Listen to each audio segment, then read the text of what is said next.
This is lesson 3, starting on page 53, working with attachments and illustrations. Now that you have selected your recipients, composed and formatted your message, and checked its spelling and grammar, you are ready to send your message.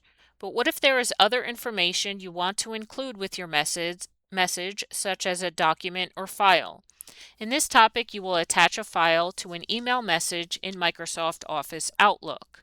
In this lesson, you will attach files to messages, add images, smart art, and themes to email messages, and use stationery, themes, and signatures in messages.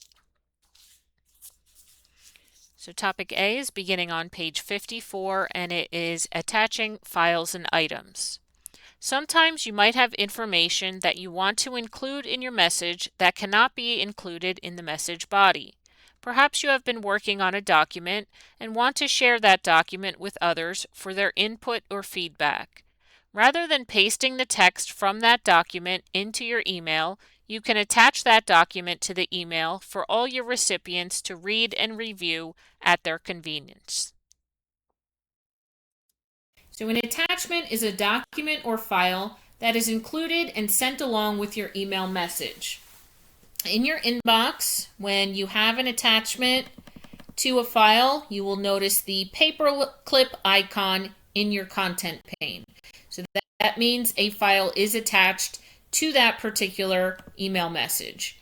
You can see that this message from Maureen has Johanna's resume attached to it. So if I scroll down, see any other attachments here? Let's see. Nope, looks like that's it. So just that one document from Maureen, it does have an attachment on it. Now page 65 in your textbook has some guidelines for file type and attachment size. When sending a file as an attachment, the file type and file size are important factors. Some guidelines you should follow for including attachments in your mail messages are to make sure to attach a file type that your recipient will be able to manage. Not all recipients have the application needed to open and read an attached file. For instance, if you're attaching a PowerPoint presentation to an email message that you're trying to send to somebody, you want to make sure that the recipient has the PowerPoint application on their computer to be able to view that attachment. The prevalence and free availability of PDF readers ensures that most recipients will be able to open and read a PDF file. For less common and more specific applications, make sure that your recipients can handle the file in its native application. For example, not all recipients will be able to open and work with an Adobe InDesign file. Be conscious of the size of the file that you are sending. Large attachments require a lot of space and can clog a recipient's inbox. Make sure to attach files that are small enough for your recipients to be able to manage. Some organizations limit the file size for attachments that can be sent or received to prevent an inbox from reaching capacity. Make sure the file size is not exceeding company limits. If you do need to send large files, you may have to send them in multiple messages or use a file compression utility such as WinZip to reduce the file size. So you want to make sure you follow those guidelines. Be aware of the program that you're sending. Again, make sure your recipient has that and they're able to view the document, and be aware of the file size because some email programs do have limits on the size of their contents. Okay, so there's a few ways that you can attach different files to your email messages. I'm going to go up to create a new email, and I'm going to go ahead and address this to Maureen. On the message tab in my email form, in my include group, here I have the option to attach a file. Now, any recent documents that I've accessed will be shown at the top here. So you can select one of these to go ahead and attach just by clicking on it. So if I wanted to attach the fact sheet proofing, just click on that recent document that I've accessed, and you can see right under the subject line that that document has been attached. Another way is to select the Attach File dropdown, and if you have a OneDrive account or a SharePoint, again, we don't cover these in our class, but you would be able to browse web locations and select a file from there if you wish. And then the third way is by browsing your local computer. So if I select Browse this PC, I could navigate to where I have a document saved, let's say in my Word Part 1 folder, formatting text and paragraphs, and same document I had here, fact sheet formatting. Click Insert. I have fact sheet proofing and fact sheet formatting. So those three different ways you have the option of attaching your files. Okay, I'm going to go ahead and send that out.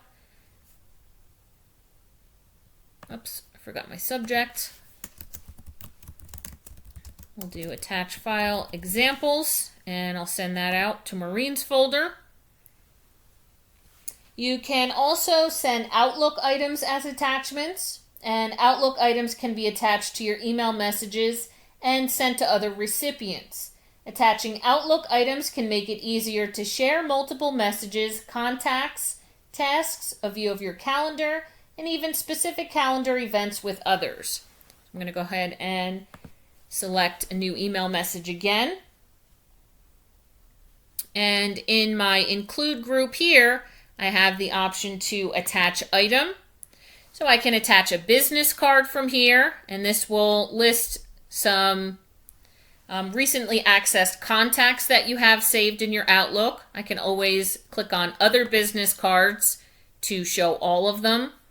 If I wanted to attach Nicolas Cage, click OK, and it will send that business card information as an attachment in the email message. Now I'm not going to go ahead and send every single one of these out. I'll just show you the examples. Attach item drop down again. I can attach a calendar, and we'll get into the specifics of this, just showing this as an option. We'll have a whole section dedicated to this. And we can also attach an Outlook item. So if I have a message that I want to attach and send out to somebody, I could select that from any of my folders. Just select my folder at the top, select the message, and then click OK. So you can send email messages as attachments as well. Now, Outlook also can detect if an attachment was omitted from a message and notify you that the attachment is missing. It will scan messages before they are sent and look for any indications that you intended to attach a document, such as the word attachment in the subject or the message text. For instance, let's say I was sending this out to Maureen,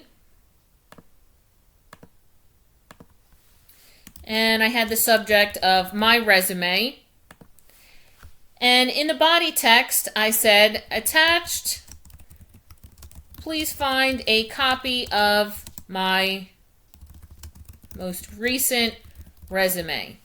And we've all done it before. I've done it a million times. I go ahead and hit send without attaching the actual file for my resume. Now what Outlook does when I hit that send button, it actually scans the message for any words that indicate that you have an attachment. So since I put that word attached, it tells you may have forgotten to attach a file. So you can not send and go back and fix your message, or you can send it anyway. So it's awesome. It checks it out for you, kind of like a spell check, but for attachments. So it catches your mistakes there. So then I could go back and attach that file if I needed to. All right. Your next video will be activity 3.1 on page 59.